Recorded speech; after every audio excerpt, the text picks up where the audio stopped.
So, welcome to the Southern Latitudes. I'm Robin. I'm tired.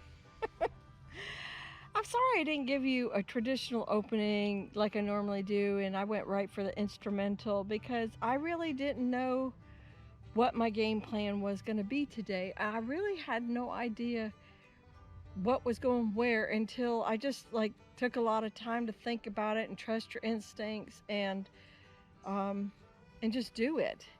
And so I just took the camera along with me so you could watch me do it. But I will give you a little explanation now. So let me go ahead and do that before it's 1 o'clock. It's really hot. I think we're actually probably high 70s or around to 81, I think was our anticipated high for today. But I started 8:39, probably 9, and I had company for a little bit to come somebody came pick up plants, and that was really nice to meet another fellow gardener. So anyhow, I started here in Jack's little bed, and we used to have the Eureka pink lemon, the key lime, and the Mayer lemon over here. And they were just not getting, you can see all the shed and then the big boat barn or RV barn. You know, it was just blocking way too much light, and they were not happy. And I was actually wondering if the soil was bad over here, but it turns out when I got into it, it really wasn't that bad. So I think it was just a light thing, and they needed more hours in the day of light. So let me just show you real quick. What I replaced the Eureka pink lemon with, which fig was this? Oh, Chicago Hardy fig. Sorry, I couldn't remember if this was Chicago Hardy or the brown turkey fig. So anyhow, there you go. They're Chicago Hardy. And then I had this in a pot for a while. It was originally from up front, and it was outgrowing its place. So the Mexican shrimp ended up where the key lime was. And I haven't put anything there that I can think of right now. I didn't need to replace anything real quick. This is just my mustard greens. So let me just show you where I put those things when I took them out. Whew. All right, so over here I had a lot of work to be done. I knew the beautyberry was shading out the rose, which I love. There was another beautyberry in here. They're all volunteer, you know, they come in from the birds. So I just had way too much beautyberry, and especially in one bed in particular. So I took out the bromeliad in the back, and I left this one that was blooming. And I actually had just temporarily thought I might throw something in that corner, and then I thought, why do that? I want to give the miracle fruit tree as much space as possible. And then I put so in the key lime section, as I was pulling it out, I realized I had like 2 key limes in there. So I went ahead and put one of the key limes here and one on the other side of the rose bush. This is my purple rose that it's very fragrant. So we keep it, and there is some ginger and turmeric around here. I think mostly turmeric here, and there might be some ginger over there. And that's okay if they pop back up again. It's fine now that the new stuff is. I took the harvest for the winter, and if anything else wants to come in, that's fine. I'll keep them underneath the fruit trees now, but I just wanted to get the fruit trees in place. So that's the pink Eureka. I am still dealing with a little black mold, so I'm going to treat these. Actually, I'm treating all my citrus probably tomorrow or the next day. And so that looks real good there. I took some mustards along with it. They happen to be just with a ball of dirt. And like I said, the other key limes there. I do have the irrigation line. It used to wrap over to here. It was always in the way with the lawnmower. So I think what I'm going to do is in the next month, I'm going to go ahead and fix this so I actually have irrigation going down this whole line and maybe over to the grapefruit tree. Wouldn't that be nice to actually have some water in on these plants? Every time the north garden is behind this fence, and that's by the street, and so you know, every time that gets watered, it would be feeding off of this same hose that comes across here and then feeds there, and then it could come here and feed that. Next, I think I showed you that I took out the old moringa, which was already rotted. There was a post there, no need for any of it to be there.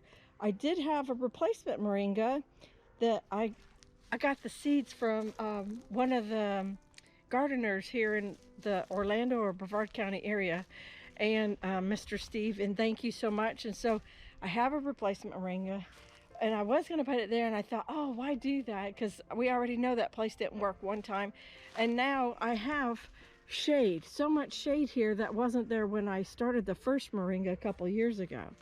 So I went ahead and brought the moringa out from the shade and over here into, I have a very wide gap here, and I've tried different things, lettuces, whatever, but I think the moringa would be a nice replacement here. It'll have plenty of sun and it'll fill in that gap very nicely. I have some oyster plant right there, or Moses in the Cradle's the other name. And then, okay, so since we're here, this is another Meyer lemon. So when I pulled out the Meyer lemon, there was 2 Meyer lemons as well as 2 key limes. And I didn't quite realize that. So I put one here, and it will get a whole lot more sun here. And it can fill in, it can grow wild. It doesn't matter to me. It'll have plenty of space right in here to be happy. So, is it got a bloom? No, that's not a bloom. So, yeah, some of the new growth is starting to happen. Yep. Yeah, a lot of my plants were, I've noticed since I spent some time out here this morning, I'm seeing a lot of new growth.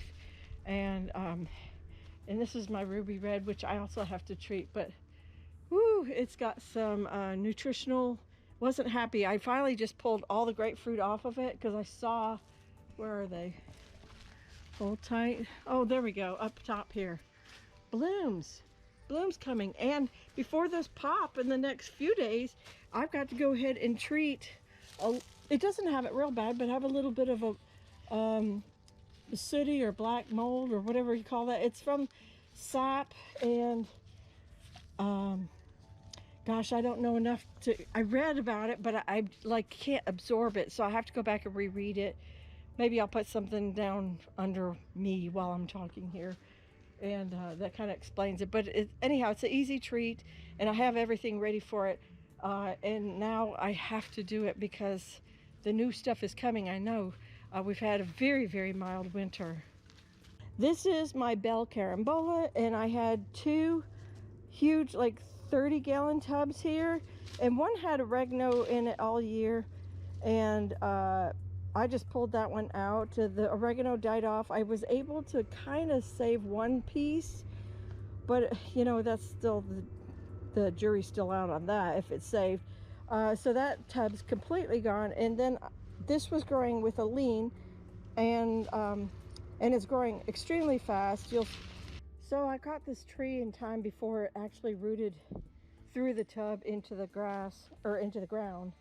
And that's a great place for it. It's right between the 2 different trellises that have grapes on them. This also now has a raspberry. Yeah, so that's a great place. And these things grow very, very, very fast. And I've already got 4, even though I got it like in April, I think. It gave me 4 carambola fruit, this little star fruit this year. Ooh, look at that.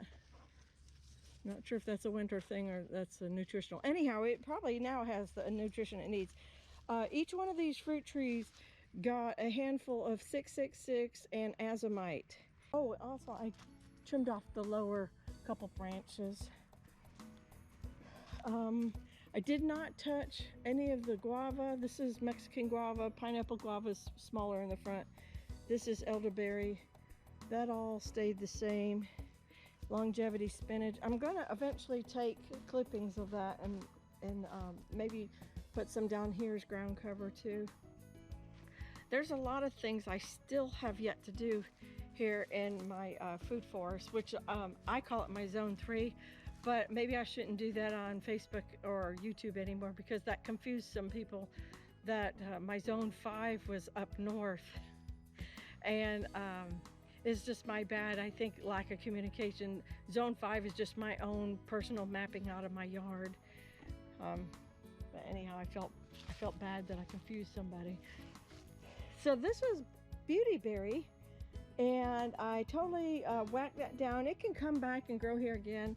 And I forgot to do more whacking on it. I see I left a branch. I must have got confused. I mean, it was huge. It was like 12 feet tall.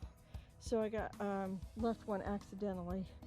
And I will have that come back, and that'll be my only Beautyberry I keep in the food forest.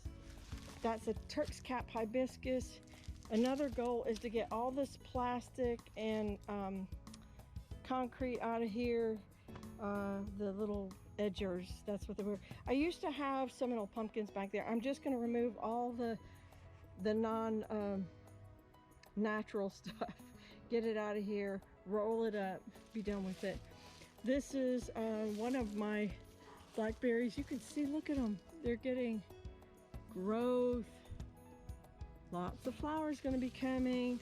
I forgot which one was this. This is the, what I call it Wichita, but I realized that's not the actual name because I heard somebody, professionals, call it the right name, and I didn't get it right. So Wachita, I think that's how he said Wachita. The Osage or Osage, that's new. So I don't know if that will produce anything this year. And then I have my Navajo, which is cut back for winter, but it'll come back. I guess I could pin that up there, couldn't I? It's got some growth coming. Oh, anyhow, there's a never-ending list of things to do. And one of them is also, I had some extra wood back here for a photo shoot, and that needs to come on out of here. It was cute when everything was blooming and it looked very quaint and cottagey, but it's time for it to go. I didn't do anything pretty much on this side of the food forest as far as weeding, but or trimming even. But I did have that second Meyer lemon. I didn't know what to do with it. I thought here, I contemplated all sorts of spots back in the back. But as you can see, that's already kind of busy, and that's not even, you know, those are still babies and gonna grow further, larger. And they'll fruit out really nice. So that wasn't an option. So I just decided to bring one of those tubs back. This, I think, was the starfruit tub. And the dirt in here was a mixture of the dirt from the oregano. I alternated. So that dirt had a lot of worms and worm castings in it. Then I put a topsoil bag, then some more of their dirt, and then topsoil bag. So I'm hoping that'll really benefit this little Meyer lemon, and we'll see great progress this year in it. It's okay if it just lives in here for a year, even 2 years. This is a Persian basil. That'll look pretty here. I popped out my rock thinking I'm gonna go ahead and plant my Pickering mango in here, since it's not like budding out, which is good, lucky me. So it's taking its time. I was going to put it in there, and there's just so many roots coming off of this pine tree that is not possible. Yeah, so my hopes of actually growing it there is not very good.